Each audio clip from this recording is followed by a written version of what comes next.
Bismillahirrahmanirrahim. Assalamualaikum warahmatullahi wabarakatuh.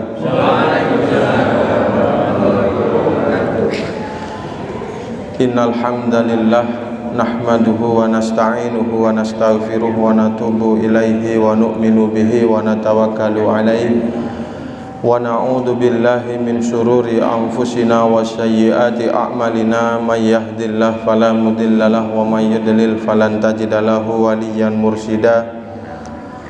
Asyhadu an la ilaha illallah wahdahu la syarikalah wa asyhadu anna Muhammadan abduhu wa rasuluh. Allahumma salli wa sallim wa barik ala nabiyyina Muhammadin wa ala alihi wa sahbihi wa man da'a bi da'watihi wa sanna bi sunnatihi ila yaumi liqa'i rabbih, amma ba'du. Subhanaka la ilma lana illa ma 'allamtana innaka antal alimul hakim. Rabbi shrah li sadri wa yassir li amri wahlul 'uqdatam min lisani yafqahu qawli. Rabbi zidna ilma warzuqna fahma, amin ya rabbal alamin. Jamaah fardu maghrib Masjid Al-Muttaqin yang dirahmati Allah Subhanahu wa ta'ala.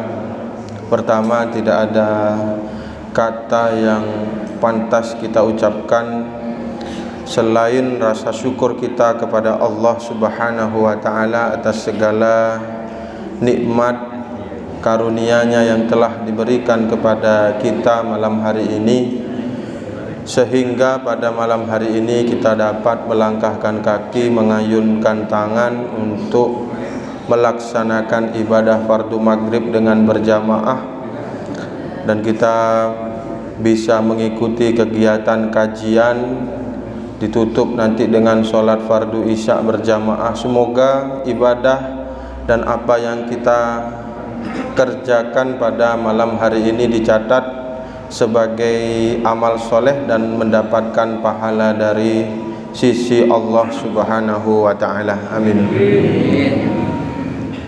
Salawat dan salam semoga senantiasa tercurah limpahkan kepada junjungan kita, panutan kita, suri toladan kita, yaitu baginda Nabi Muhammad sallallahu alaihi wasallam, dan juga kepada keluarganya, kepada para sahabat-sahabatnya, kepada para tabi'in, tabi'it tabi'in, dan kepada siapa saja yang mengikutinya termasuk kita selaku umatnya.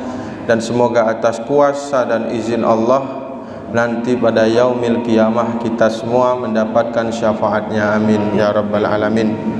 Hadirin jamaah fardu maghrib Masjid Al-Muttaqin yang dirahmati Allah Subhanahu wa ta'ala, malam ini harusnya yang memberikan kajian adalah Ustadz Amri Zauzi dari Puluhan, tapi karena beliau berbenturan kegiatan, karena beliau ada kajian juga yang diadakan di cabang Ambulu di Masjid Nurul Huda sepertinya, sehingga beliau mengutus kami ya, karena pemain intinya berhalangan, jadi pemain cadangan yang tampil Pak ya.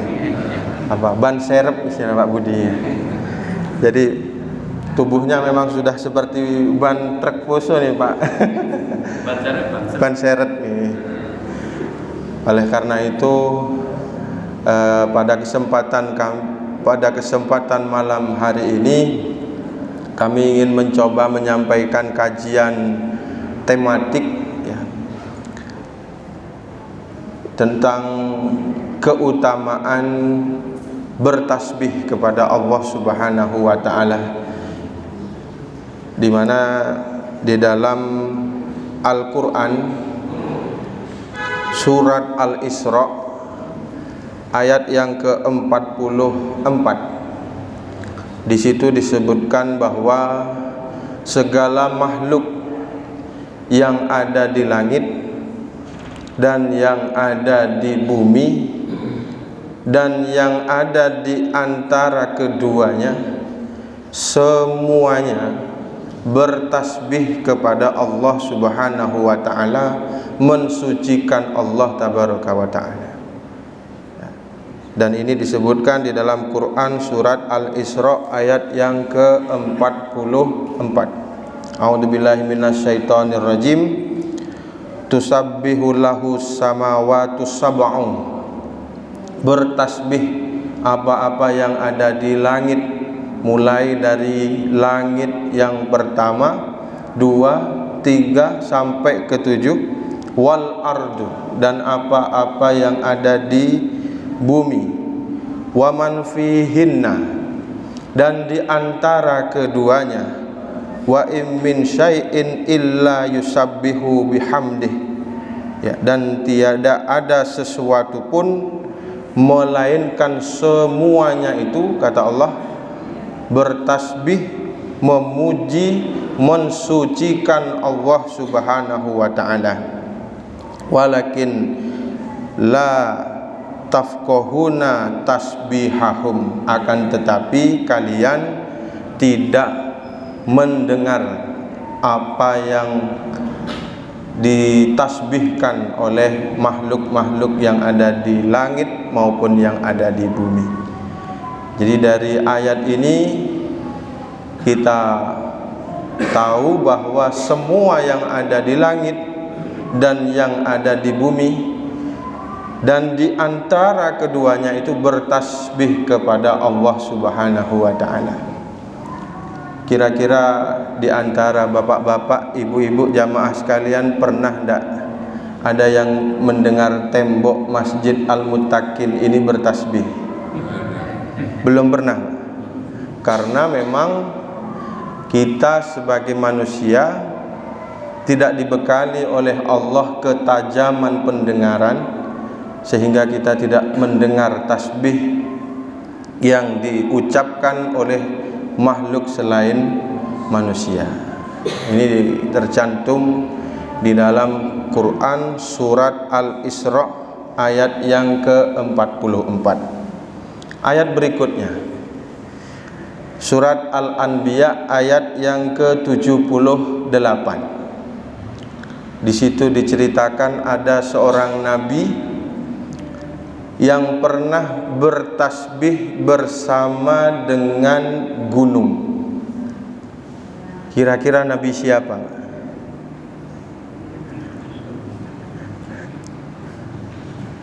Itu disebutkan oleh Allah di dalam Al-Quran surat Al-Anbiya ayat 78. Wasahharna ma'a Dawud, ya, kami tundukkan bersama Daud al-jibal, gunung, yusabbihuna, mereka bertasbih kepada Allah Subhanahu wa taala, wat-thairu, dan burung-burung, ya. Jadi Nabi Daud dalam Quran surat Al-Anbiya ayat 78 pernah bertasbih dengan gunung dan burung, ya. Jadi ketika kita bangun di pagi hari, kita mendengar kicauan burung, itu bukan ngoceh, Pak. Kita biasanya ayo ngoceh, cik cik cik cik gitu dan sebagainya. Ternyata itu sedang bertasbih, mensucikan Allah Subhanahu wa ta'ala. Termasuk ayam berkokok itu ternyata sedang bertasbih, dan semuanya, gunung dan yang lain-lainnya, itu juga mensucikan Allah Subhanahu wa ta'ala. Berikutnya di dalam Al-Quran lagi ada seorang nabi yang pernah mendengar makhluk-makhluk yang ada di dasar laut bertasbih juga kepada Allah. Nah, kalau ini insya Allah paham ya bapak-bapak ini. Nabi siapa kira-kira yang pernah berada di dasar laut?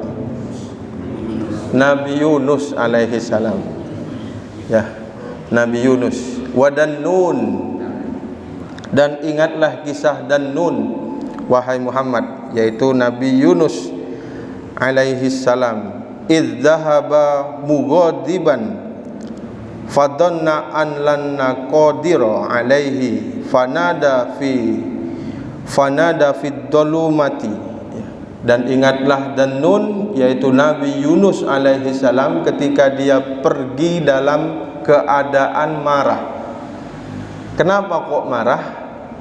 Karena Nabi Yunus meninggalkan kaumnya, karena kaumnya tidak mau beriman. Kaumnya Nabi Yunus ini diajak untuk beriman kepada Allah, tidak mau. Sampai Allah memberikan tenggang waktu selama 3 hari. Sampai 3 hari mereka tidak beriman, azab akan turun. Waduh, akhirnya hari pertama tidak ada perubahan. Di hari kedua juga tidak kunjung beriman kaumnya Nabi Yunus. Di hari ketiga Nabi Yunus marah, tuh tidak mungkin ini berubah kaum ini. Akhirnya beliau pergi meninggalkan kaumnya dalam kondisi marah, dalam kondisi mutung, dalam kondisi marah. Padahal pada saat hari ketiga, kaumnya pada saat itu ingin beriman dan mencari Nabi Yunus alaihi salam. Namun Nabi Yunus sudah pergi, tidak ada. Sampai singkat cerita, Nabi Yunus pergi naik kapal, kapalnya terlalu berat, sehingga beban muatannya dikurangi, barang-barangnya dikurangi, dilempar ke laut. Set.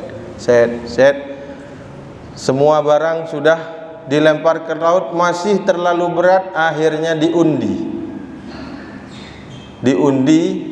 siapa yang kena undian dia harus dilempar ke laut, ya. Akhirnya Nabi Yunus inilah yang kena undian. Akhirnya beliaulah yang dilempar ke laut, ya. Sampai pada akhirnya diterkam oleh seekor ikan.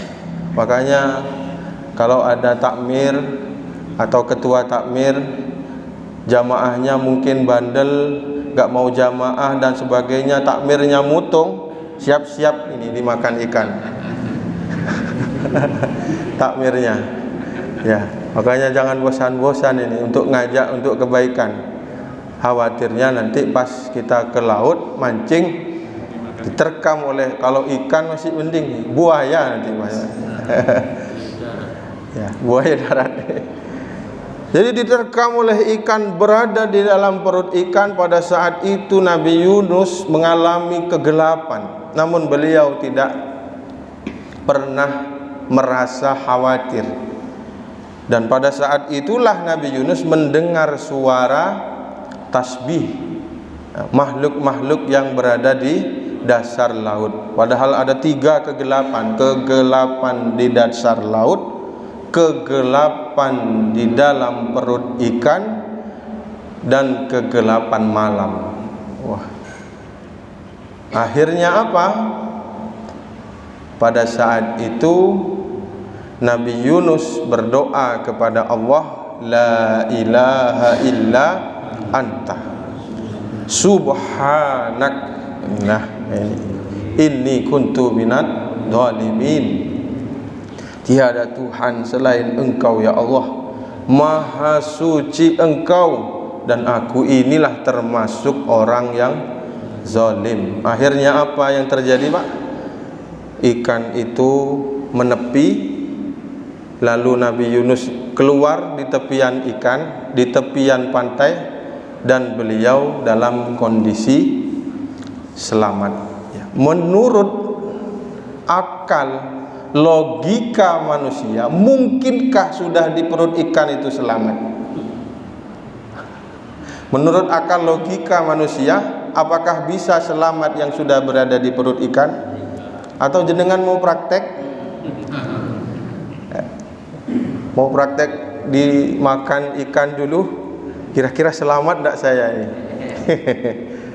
Pernah ada ini di Kalimantan atau di mana itu, 3 hari 4 hari hilang ketika cari rumput, Habis itu warga mencari, habis itu ketemu ular ular perutnya besar. Akhirnya dibelah ular itu. Akhirnya ternyata orang yang hilang itu berada di perut ular tersebut. Utuh badannya, tapi nyawanya tidak selamat. Itu di dalam perut ikan masih beberapa hari. Nah, ini berhari-hari di dalam perut, Pak. Nah, kenapa beliau kok bisa selamat? Kira-kira kenapa? Karena beliau Nabi Yunus termasuk orang yang bertasbih kepada Allah Subhanahu wa ta'ala. Dan itu semua disebutkan oleh Allah di dalam ayat berikutnya, falaula annahu kana minal musabbihin. Seandainya Nabi Yunus itu tidak termasuk orang yang bertasbih kepada Allah Subhanahu wa ta'ala, lalabisa fi batnihi ila yaumi yub'asun, maka dia akan berada di dalam perut ikan itu sampai hari berbangkit. Ini bukan kami yang ngomong, Allah, Quran yang ngomong.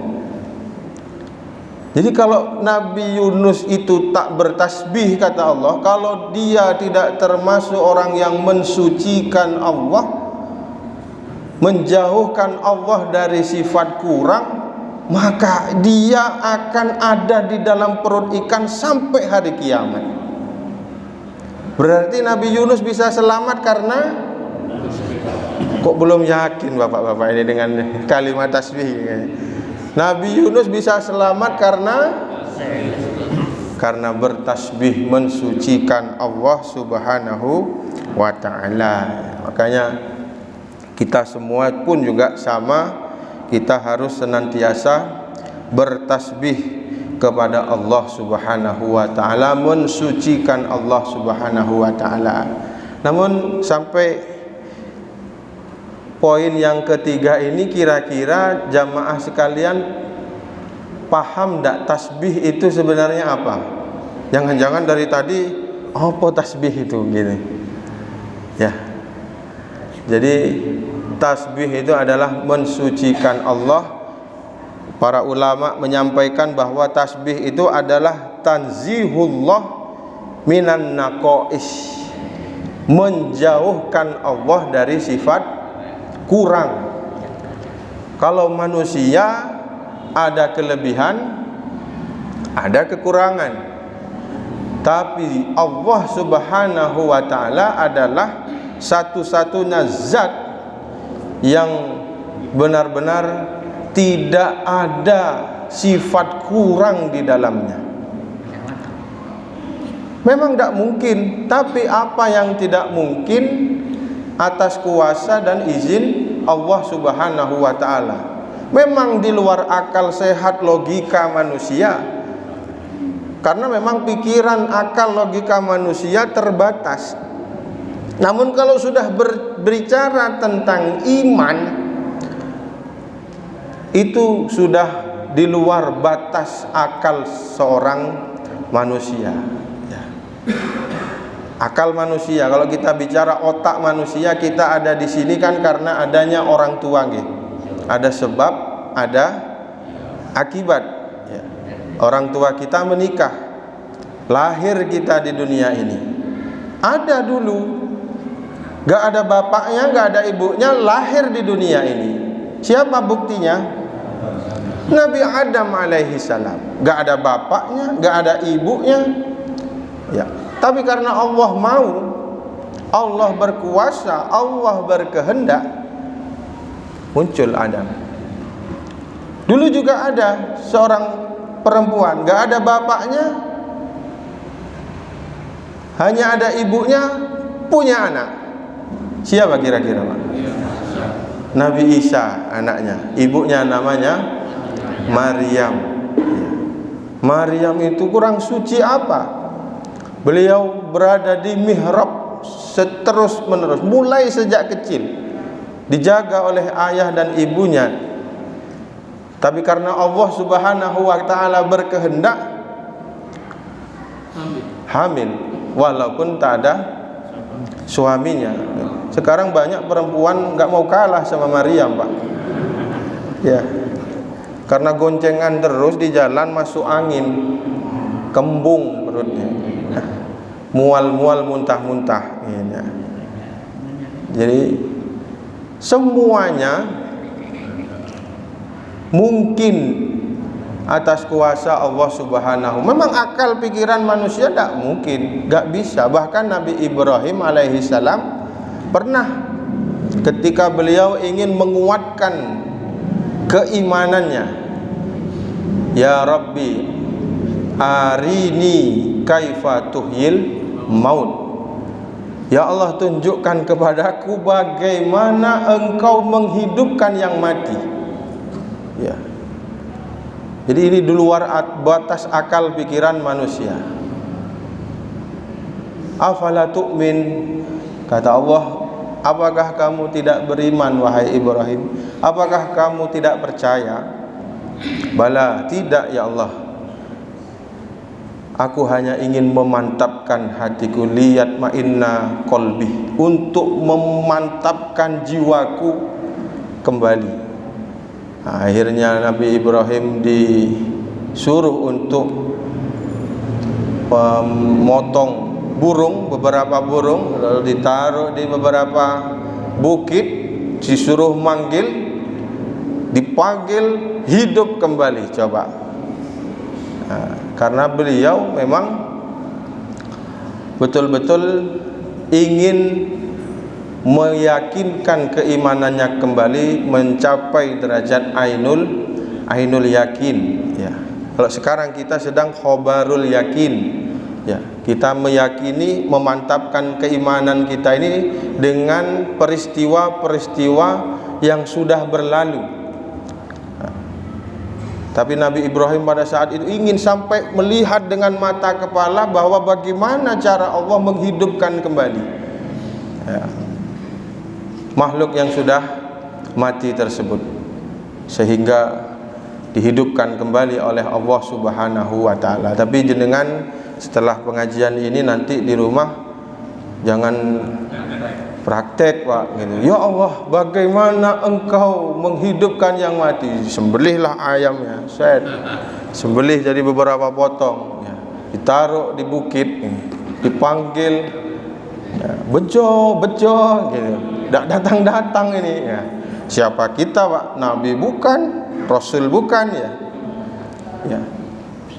Jadi apa yang tidak mungkin karena kita telah mensucikan Allah, menjauhkan Allah dari sifat kurang, apa yang tidak mungkin bisa menjadi mungkin, termasuk yang dialami oleh Rasulullah. Peristiwa yang banyak kemarin diperingati, lah itu peristiwa Isra Mi'raj dari Masjidil Haram ke Masjid Al-Aqsa di Palestina, Masjidil Haram di Mekah, Masjidil Aqsa di Palestina. Perjalanan normal akal manusia paling cepat pakai kuda 40 hari, tapi itu ditempuh hanya dengan waktu yang singkat. Dan di dalam Qur'annya itu disebutkan subhanalladzi, diawali dengan kalimat tasbih. Coba, subhanalladzi asra, ya, diawali dengan tasbih oleh Allah, menandakan bahwa Allah itu suci, jauh dari sifat kurang. Banyak juga yang tak percaya dengan peristiwa ini, Pak. Mosok iya 40 hari ditempuh, enggak sampai semalam. Sebelum subuh sudah nongkrong lagi di Masjidil Haram. Karena memang itu maunya Allah, bukan Nabi yang berjalan. Nabi sedang diperjalankan pada saat. Sama halnya dengan kami. Kami rumah Paleran, Pak. Saya rumah di Paleran. Jika kami dari Paleran ke Masjid Al-Muttaqin yang ada di Semboro ini jalan kaki, saya berangkat itu jam 5, jam 17 lebih sedikit, kira-kira Bisa sampai di sini sebelum maghrib atau tidak? Dengan berjalan kaki. Kalau saya hanya berjalan, tidak mungkin. Mungkin nanti jam 8-an. Belum lagi bulaan di sana nanti, ya. Atau mungkin ada capek karena orangnya berbobot, ya. Duduk lagi. Berapa meter duduk lagi. Ya. Jadi gak bisa. Tapi karena pada saat itu tadi sore kami hanya pakai kontak, jet masuk, dihidupkan, di starter, jegreng, digas, ya. Tidak butuh waktu lama, hanya beberapa menit. Alhamdulillah bisa sampai ke Masjid Al-Mutakin yang ada di Semboro ini. Begitulah ilustrasi sederhana yang dialami oleh Rasulullah sallallahu alaihi wasallam ketika beliau diperjalankan oleh Allah Subhanahu wa taala melalui peristiwa Isra dan Mi'raj tersebut. Jadi, dan di ayat itu diawali dengan kalimat tasbih. Makanya kita harus senantiasa bertasbih kepada Allah, mensucikan Allah Subhanahu wa taala dan menjauhkan Allah dari sifat kurang. Di dalam hadis riwayat Muslim disebutkan bahwa ketika kita membaca tasbih 33 kali, lalu dilanjutkan dengan membaca tahmid 33 kali, dilanjutkan dengan membaca takbir 33 kali, dan ditutup dengan membaca tahlil la ilaha illallah wahdahu la syarikalah lahul mulku wa lahul hamdu wa huwa ala kulli syai'in qadir. Apa kata Rasulullah? Beliau menyampaikan wa huwa ala kulli syai'in qadir, ghufira lahu khotoyahu wa in kana misla robadil bahar.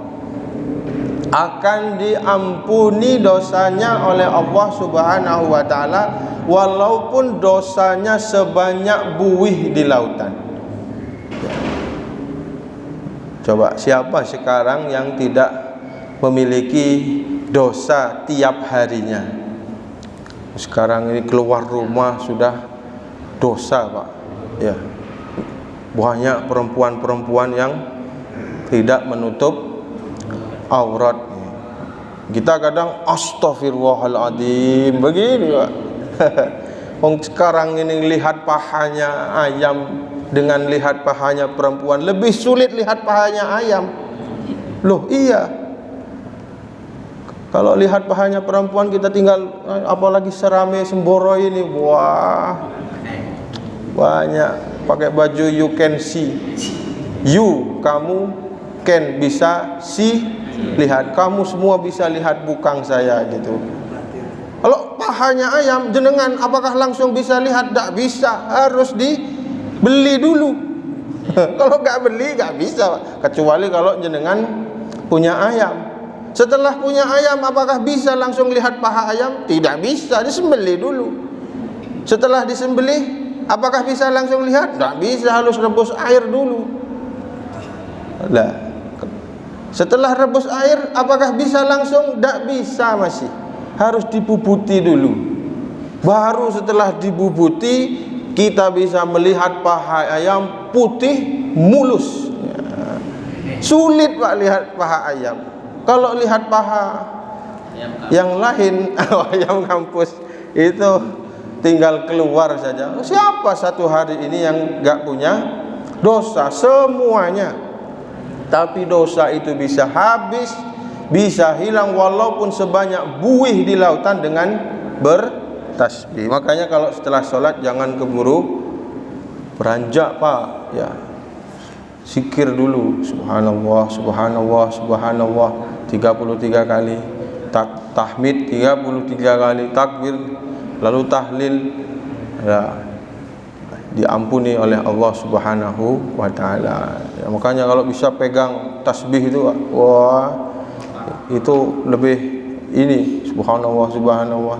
Kenapa kok pakai tasbih begini? Untuk mempermudah hitungan. Dan nanti kalau jenengan ke warung, kemana, kalau pegang tasbih, masa pegang tasbih mau maksiat kan gitu. Sekarang enggak, tasbih buat gelang, buat kalung. Jadi ya, apalagi kita lebih baik menggunakan jari-jari, karena setiap sendi-sendi kita ini juga perlu disodakohi, ya, perlu disodakoh. Fa inna tasbih sodakoh. Di dalam setiap tasbih pakai jari ini kita bagian daripada sodakoh. Itu kalau di dalam riwayat Imam Muslim. Kalau Bukhari lebih sedikit. Kalau tadi dalam riwayat Muslim 33 kali, kalau di dalam riwayat Bukhari 10 kali. Tasbih 10 kali, tahmid 10 kali, takbir 10 kali, ditutup dengan la ilaha illallah wahdahu la syarikalah, lahul mulku wa lahul hamdu wa huwa ala kulli syai'in qadir. Apa keutamaannya? Bisa mendahului orang yang bersedekah dengan hartanya. Kalau bahasa palerannya itu salib kacer, salib kiri. Ya, bisa nyalip kiri orang yang bersodakoh dengan hartanya. Nah, ini dari hadis Rasulullah dari jalur Imam Al-Bukhari, ya. Jadi banyak sekali keutamaan daripada bertasbih, mensucikan Allah Subhanahu wa ta'ala. Makanya kita harus perlu bertasbih. Bahkan Nabi juga pernah bersabda, kalimatani, 2 kalimat, khafifatani 'alal lisan, ringan diucapkan lidah, sakilatani fil mizan, tapi berat dalam timbangan mizan hari kiamat. Nah, kalimat apa itu? Subhanallah wa bihamdihi, subhanallahil azim, subhanallah wa bihamdihi, subhanallahil azim, subhanallah. Wah, ini dua-duanya kalimat tasbih, berat dalam timbangan mizan hari kiamat. Ya. Jadi luar biasa kalimat tasbih ini, betul-betul memiliki dampak yang luar biasa terhadap kehidupan kita, baik itu di dunia maupun kehidupan di akhirat. Kenapa? Karena nanti pada kehidupan akhirat timbangan kebaikan kita diberatkan dengan kalimat tasbih. Ada lagi hadis dari Rasulullah, ahabbul kalam lillahi arba'. Kalimat yang dicintai oleh Allah Subhanahu wa ta'ala itu ada 4 dari Imam Muslim, ya. Dan perkataan yang sangat disukai oleh Allah itu ada 4. Yang pertama, subhanallah walhamdulillah wa la ilaha illallah hu Allahu akbar. Ya, 4. Subhanallah walhamdulillah wa la ilaha illallah hu Allahu akbar. Paling disukai oleh Allah, paling dicintai oleh Allah Subhanahu wa ta'ala. Ketika kita mendapatkan cinta istri, apapun yang diminta oleh suaminya pasti dikasih oleh istrinya, karena saking cintanya. Ketika suami mencintai istrinya, apapun yang diminta oleh istrinya pasti dikasih. Begitu pula seorang anak, ketika anak mendapat cinta orang tuanya, apapun yang diminta oleh anak mesti dikasih, walaupun sebenarnya tidak baik. Apa yang diminta oleh murid, kalau murid itu sudah dapat cinta, disukai oleh gurunya, pasti akan diberikan. Nah, ini yang mencintai kita bukan orang tua, bukan istri, bukan suami, tapi Allah Subhanahu wa ta'ala dengan merutinkan 4 kalimat yang baik tadi, ya. Jadi luar biasa. Karena itu kita harus betul-betul bisa merutinkan kalimat tasbih dalam kehidupan sehari-hari ya. Termasuk ada lagi ya, di dalam rukun sholat salah satunya itu ada rukuk dan sujud ya. Dan pada saat sujud, pada saat itu kita sedang berada dekat sekali dengan Allah Subhanahu wa ta'ala. Dan Maryam dulu pernah diperintah oleh Allah Subhanahu wa ta'ala untuk rukuk dan sujud ya. Uqnuti li rabbiki wasjudi warka'i ya. Dalam sholat itu rukuk dulu apa sujud dulu Pak? Rukuk dulu nggih. Tapi dalam ayat ini Allah menyebut sujud dulu baru rukuk. Uqnuti li rabbiki wasjudi, sujudlah, warka'i ya. Jadi sujud dulu yang pertama disebut oleh Allah baru rukuk. Dalam kaedah tafsir, ketika nomor 2 itu disebut duluan, menandakan keutamaan dari gerakan tersebut. Dan dua-duanya, baik rukuk maupun sujud, yang dibaca nama Subhanaka Rabbana wa ya. Subhanakallahumma Rabbana wa bihamdika Allahumma gfirli ya. Itu yang ditarjih. Kalau yang selain tarjih ada yang subhanallah, subhana rabbiyal a'la, ada juga yang subhanallah, subhana rabbiyal azim ya. Jadi monggo silahkan pakai yang mana ya. Dan di dalam posisi tersebut adalah posisi yang baik, yaitu utamanya adalah sujud. Nah, yang terakhir dulu pernah ada seorang nabi yang diperintah oleh Allah Subhanahu wa ta'ala untuk membuat kapal. Nabi siapa nih? Nabi Nuh alaihi salam. Dan ini disebutkan oleh Allah Subhanahu wa ta'ala di dalam Quran surat Az-Zukhruf ayat yang ke-13 ya. Di mana Allah memerintahkan duduk di atas punggungnya, kemudian kamu ingat nikmat Tuhanmu. Apabila kamu telah duduk di atasnya, maka agar kamu mengucapkan apa? Subhanalladzi sahhara lana hada wa ma kunna lahu muqrinin ya. Kalimat apa itu? Juga kalimat tasbih ya. Jadi kalimat tasbih ini adalah kalimat yang menyelamatkan para orang-orang soleh terdahulu, Nabi Yunus, termasuk Nabi Nuh dan sebagainya. Dan semuanya itu bisa kita kerjakan, tidak perlu keluar uang, tidak perlu tenaga, cukup modal lisan saja. Subhanallah, subhanallah, maha suci Allah. Allah jauh dari sifat kurang ya.